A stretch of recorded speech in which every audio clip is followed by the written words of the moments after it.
In this lesson, we're going to look at laws of logarithms and how they can be used by looking at examples. So in this example here, we have to simplify log 5 to the base 5 plus log 25 to the base 5.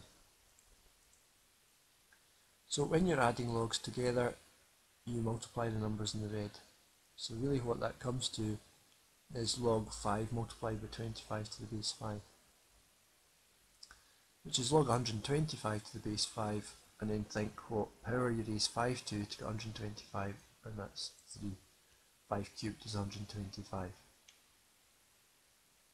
Another way to do this would have been to do log 5 to the base 5 is 1, and log 25 to the base 5 is 2, and you could add 1 and 2 to get 3 at the bottom. I would say that's always your first approach because it's the easiest way. Right, next, log 6 to the base 4, take away log 3 to the base 4. Well, when subtracting logs, we divide the red numbers, so 6 over 3 here.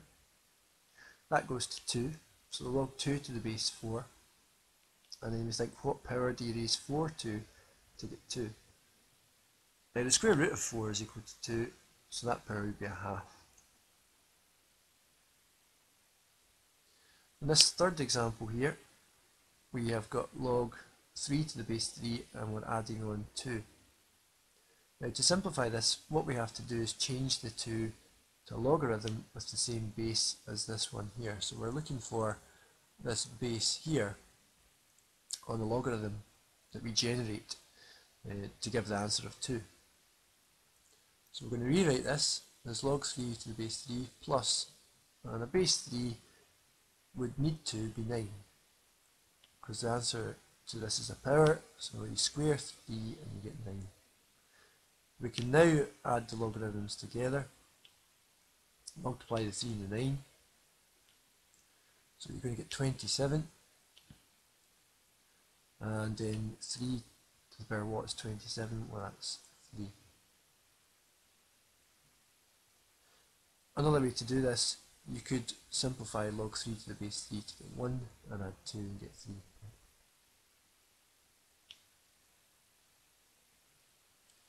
Okay, let's look at these examples here.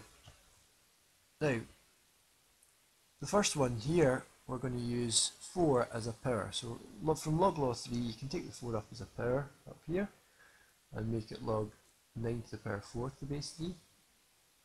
If you worked 9 to the power 4 out, it would come to 6561, and then we have to think 3 to the power what is this? You can do trial and error, that comes out to be 8. An easier way to do this is to think what is log 9 to the base 3? Well, that's squaring, isn't it? 3 squared is 9, so you do 4 times 2 and you get 8 as your answer. Again, if this is possible, this is always the easiest way to do things. If we can work out this answer first as a power and then do other things to that, like multiplication or add or subtract.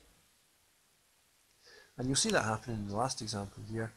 Let's look at how to work these bits out. So log 5 to the base 5 is 1, so times that by 3, you get 3 times 1.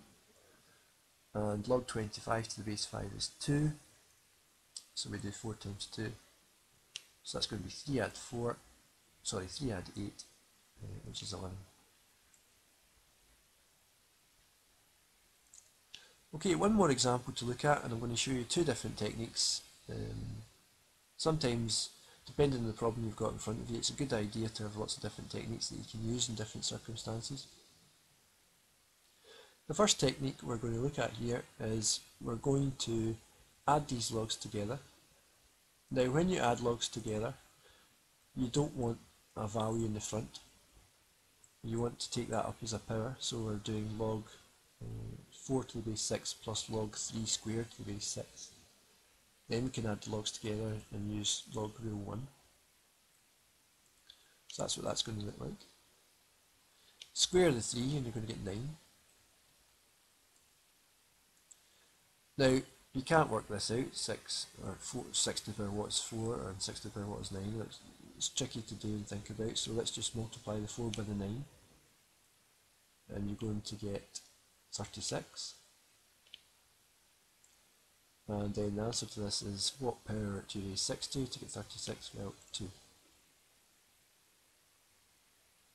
A different way of looking at it, and it's sometimes useful to be able to do this, is to think about what you do with the 4 here. Now we could try to get a 2 at the front of log 4 to the base 6. And in order to do that, so we can add the logs together by taking a common factor out, and we'll do that in a second. But before we do that, you have to do something with the 4. So we can change 4 to 2 squared. So let's do that. And then we can bring the 2 down the front from log 3.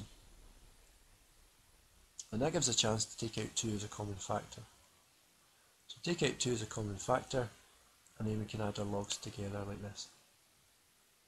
So 2 times 3, because we're adding logs from the log 1.